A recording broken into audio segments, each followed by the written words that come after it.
Chapter 32. Rama is raised from the dead.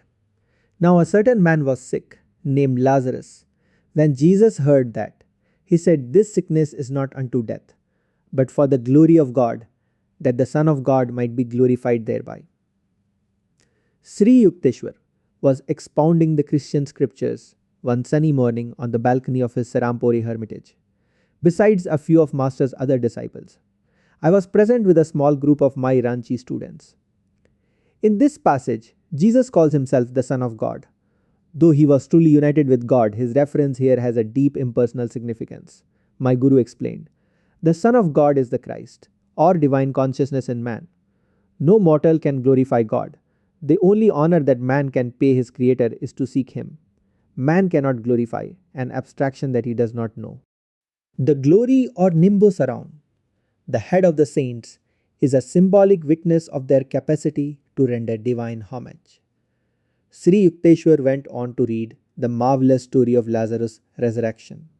At its conclusion, Master fell into a long silence, the sacred book open on his knee. I too was privileged to behold a similar miracle. My Guru finally spoke with solemn unction. "Lahari Mahashar resurrected one of my friends from the dead." The young lads at my side smiled with keen interest. There was enough of the boy in me too, to enjoy not only the philosophy but in particular any story I could get Sri Yukteswar to relate about his wondrous experiences with his Guru. "My friend Rama and I were inseparable," Master began. "Because he was shy and reclusive, he chose to visit our Guru Lahari Mahashay only during the hours of midnight and dawn, when the crowd of daytime disciples was absent. As Rama's closest friend, I served as a spiritual vent through which he let out the wealth of his spiritual perceptions. I found inspiration in his ideal companionship." My Guru's face softened with memories. "Rama was suddenly put to a severe test," Sri Yukteswar continued. "He contracted the disease of Asiatic cholera. As our master never objected to the services of physicians at times of serious illness, two specialists were summoned. Amidst the frantic rush of ministering to the stricken man, I was deeply praying to Lahari Mahashay for help. I hurried to his home and sobbed out the story. 'The doctors are seeing Rama. He will be well.' My Guru smiled jovially. I returned with a light heart to my friend's bedside, only to find him in a dying state. 'He cannot last more than 1 or 2 hours,' one of the physicians told me with a gesture of despair. Once more I hastened to Lahari Mahashaya. 'The doctors are conscientious men. I am sure Rama will be well.' The master dismissed me blithely. At Rama's place I found both doctors gone. One had left me a note: 'We have done our best, but his case is hopeless.' My friend was indeed the picture of a dying man.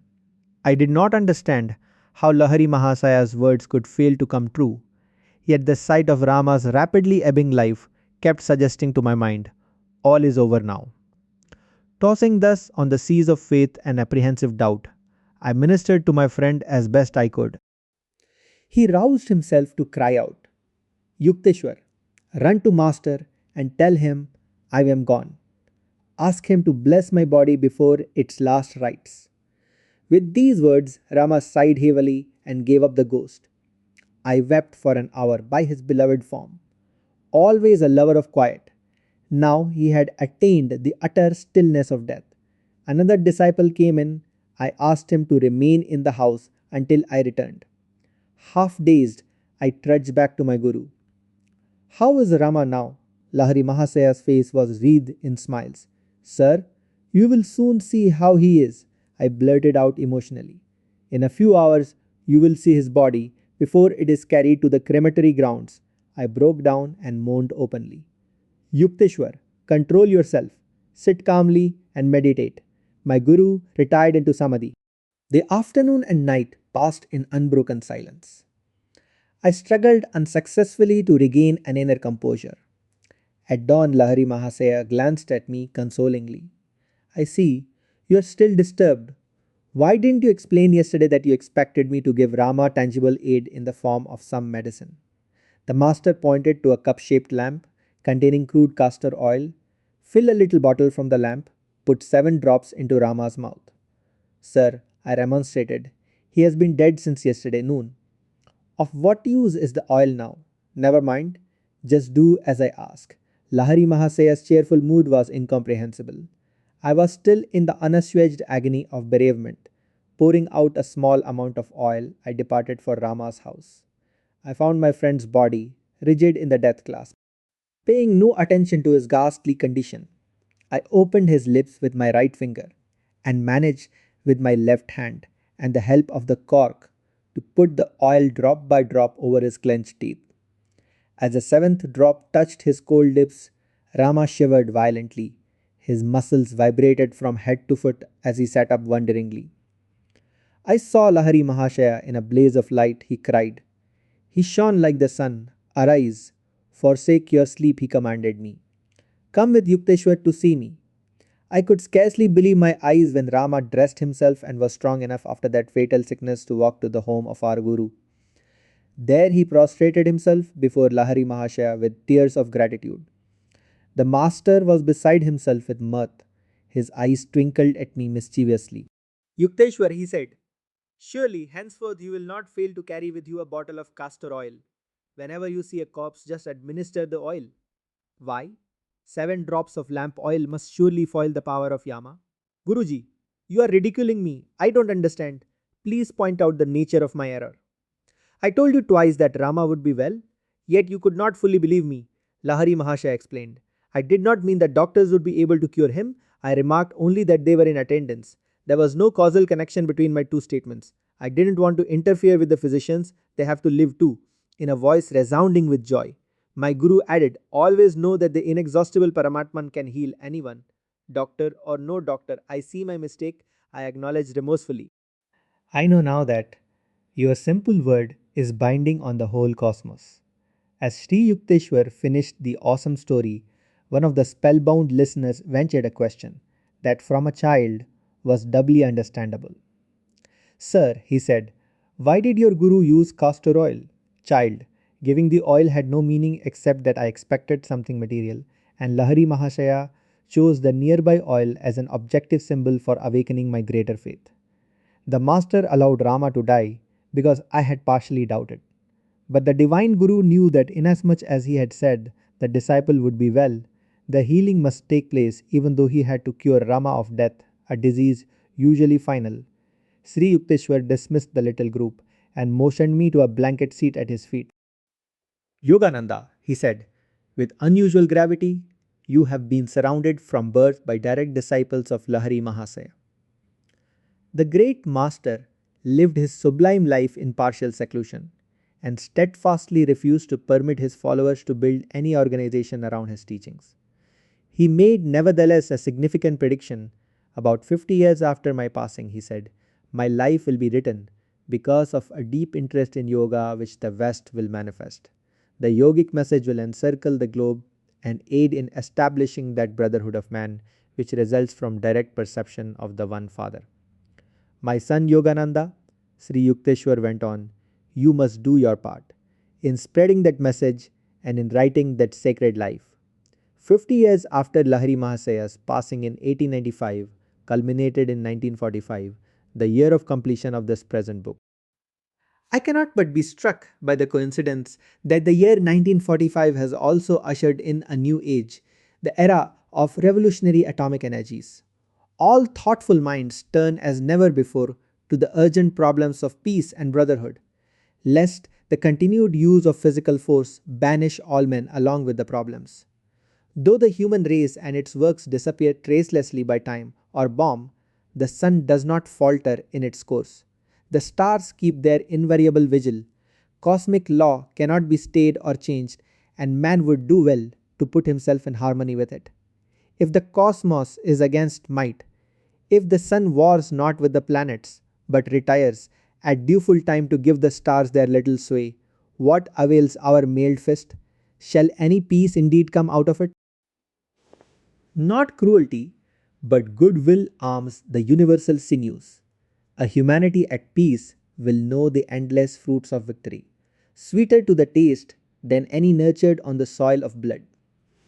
The effective League of Nations will be a natural, nameless league of human hearts, the broad sympathies and discerning insight needed for the healing of earthly woes cannot flow from a mere intellectual consideration of man's diversities, but from knowledge of man's soul unity, his kinship with God, toward realization of the world's highest ideal peace through brotherhood may yoga, the science of personal contact with the divine, spread in time to all men in all lands.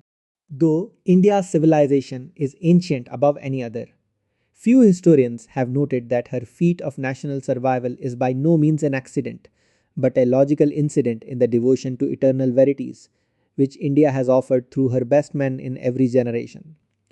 By sheer continuity of being, by intransitivity before the ages can dusty scholars truly tell us how many India has given the worthiest answer of any people to the challenge of time. The biblical story of Abraham's plea to the Lord that the city of Sodom be spared if 10 righteous men could be found therein, and the divine reply, I will not destroy it for 10's sake, gains new meaning in the light of India's escape from the oblivion of Babylon, Egypt, and other mighty nations who were once her contemporaries. The Lord's answer clearly shows that a land lives, not by its material achievements, but in its masterpieces of man. Let the divine words be heard again. In this 20th century, twice dyed in blood, ere half over, no nation that can produce 10 men, great in the eyes of the unbribable judge, shall know extinction. Heeding such persuasions, India has proved herself not witless against the thousand cunnings of time. Self realized masters in every century have hallowed her soil. Modern Christ like sages, like Lahari Mahashaya and his disciple Sri Yukteswar, rise up to proclaim that the science of yoga is more vital than any material advances to man's happiness and to a nation's longevity. Very scanty information about the life of Lahari Mahashaya and his universal doctrine has ever appeared in print. For 3 decades in India, America, and Europe, I have found a deep and sincere interest in his message of liberating yoga. A written account of the Master's life, even as he foretold, is now needed in the West, where lives of the great modern yogis are little known. Nothing but 1 or 2 small pamphlets in English has been written on the Guru's life. One biography in Bengali, Sarai Shirama, Karan Lahari Mahase, appeared in 1941. It was written by my disciple, Swami Satyananda, who for many years has been the Aksharya spiritual preceptor at our Vidyalaya in Ranchi. I have translated a few passages from his book and have incorporated them into this section devoted to Lahari Mahase. It was into a pious Brahmin family of ancient lineage that Lahari Mahasaya was born September 30, 1828. His birthplace was the village of Gurni in the Nadia district near Krishnagar, Bengal. He was the youngest son of Muktakashi, the second wife of the esteemed Gaur Mohan Lahari. His first wife, after the birth of 3 sons, had died during a pilgrimage. The boy's mother passed away during his childhood. Little about her is known except the revealing fact that she was an ardent devotee of Lord Shiva, scripturally designated as the king of yogis. The boy Lahari, whose given name was Shamacharan, spent his early years in the ancestral home at Nadia. At the age of 3 or 4, he was often observed sitting under the sands in the posture of a yogi, his body completely hidden except for the head. The Lahiri estate was destroyed in the winter of 1833 when the nearby Jalangi river changed its course and disappeared into the depths of the Ganges. One of the Shiva temples founded by the Lahiris went into the river along with the family home. A devotee rescued the stone image of Lord Shiva from the swirling waters and placed it in a new temple, now well known as the Gurni Shiva site. Gaur Mohan Lahiri and his family left Nadia and became residents of Benares, where the father immediately erected a Shiva temple. He conducted his household along the lines of Vedic discipline, with regular observance of ceremonial worship, acts of charity, and scriptural study. Just and open minded, however, he did not ignore the beneficial current of modern ideas. The boy Lahiri took lessons in Hindi and Urdu in Benares study groups. He attended a school conducted by Joy Narayan Gosal, receiving instruction in Sanskrit, Bengali, French, and English.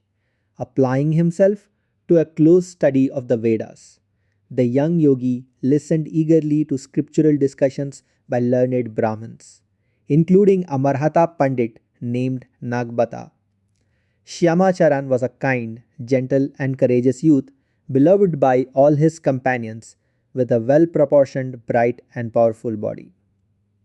He excelled in swimming and in many skillful activities. In 1846, Shyamacharan Lahiri was married to Srimati Kashimoni, daughter of Sri Debnarayan Sanyal. A model Indian housewife, Kashimoni cheerfully carried on her home duties and the traditional householder's obligation to serve guests and the poor. Two saintly sons, Tinkuri and Dukuri, blessed the union. At the age of 23, in 1851, Lahiri Mahashaya took the post of accountant in the military engineering department of the English government. He received many promotions during the time of his service. Thus, not only was he a master before God's eyes, but also a success in the little human drama where he played his given role as an office worker in the world. As the offices of the army department were shifted, Lahari Mahashaya was transferred to Gazipur, Mirzapur, Danapur, Nainital, Benares, and other localities. After the death of his father, Lahari had to assume the entire responsibility of his family, for whom he bought a quiet residence in the Garudeshwar Mohalla neighborhood of Benares. It was in his 33rd year that Lahari Mahashaya saw fulfillment of the purpose for which he had been reincarnated on earth. The ash hidden flame, long smouldering, received its opportunity to burst into flame. A divine decree, resting beyond the gaze of human beings, works mysteriously to bring all things into outer manifestation at the proper time. He met his great guru Babaji near Ranikhet and was initiated by him into Kriya Yoga. This auspicious event did not happen to him alone. It was a fortunate moment for all the human race, many of whom were later privileged to receive the soul awakening gift of Kriya. The lost or long vanished highest art of yoga was again being brought to light. Many spiritually thirsty men and women eventually found their way to the cool waters of Kriya Yoga. Just as in the Hindu legend, where Mother Ganges offers a divine draught to the parched devotee Bhagirath, so the celestial flood of Kriya rolled from the secret fastnesses of the Himalayas into the dusty haunts of men.